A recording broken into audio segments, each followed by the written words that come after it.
रहा करता था। बहुत दिनों से उसे कोई शिकार नहीं मिला होता। शेर भूख से बेचैन रहता है और शिकार के लिए जंगल में दूर तक निकल जाता है। उसी जंगल में थोड़ी दूर एक हिरन ने एक बच्चे को जन्म दिया होता है। शेर को दूर से ही उसकी खुशबू आ जाती है। शेर बहुत खुश हो जाता है। बहुत दिनों बाद उसे इतना बड़ा शिकार करने का मौका मिलता है। शेर झाड़ियों के पीछे छुप जाता है और अपने अटैक करने की तैयारी करना शुरू कर देता है। तभी हिरन को भी झाड़ियों के पीछे से शेर की आहट आ जाती है। हिरन को पता चल जाता है कि एक शेर है जो उसका शिकार करने के लिए वहां पर आया हुआ है। हिरन के पास मौका होता है कि वो अपनी जान बचाए और वहां से भाग जाए, पर ऐसा करने से वो अपने बच्चे की जान नहीं बचा पाता। उसके बच्चे की जान चली जाती है। एक माँ का दिल उसे इजाजत नहीं देता कि वो अपने बच्चे को शेर के हाथों मरने के लिए छोड़कर चले जाए।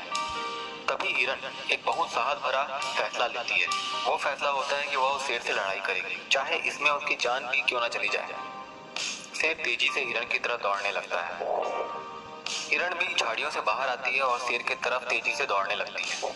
शेर को बहुत आश्चर्य होता है कि शिकार खुद उसकी तरफ दौड़ते हुए आ रहा है और वह और उत्साहित होकर और तेजी से उसकी तरफ दौड़ने लगता है। थोड़ी ही देर में दोनों एक दूसरे के बहुत करीब आ जाते हैं। शेर हिरन के ऊपर कूद पड़ता है।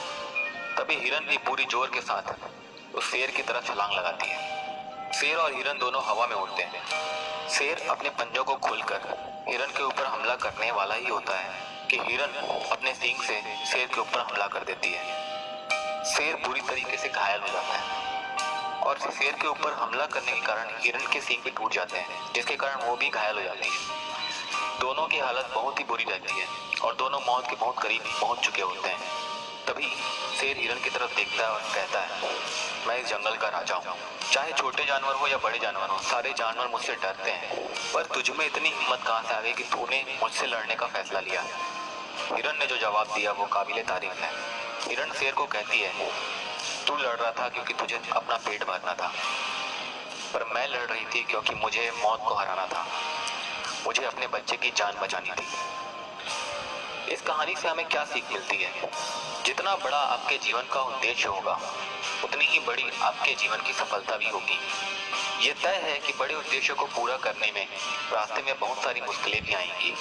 ऐसे कई मौके आएंगे जब आपको लगेगा कि अब सब कुछ खत्म हो चुका है, अब आगे आपका कुछ नहीं हो सकता, पर तब भी खुद पर विश्वास रखना और पूरी ताकत से सिचुएशन का सामना करना।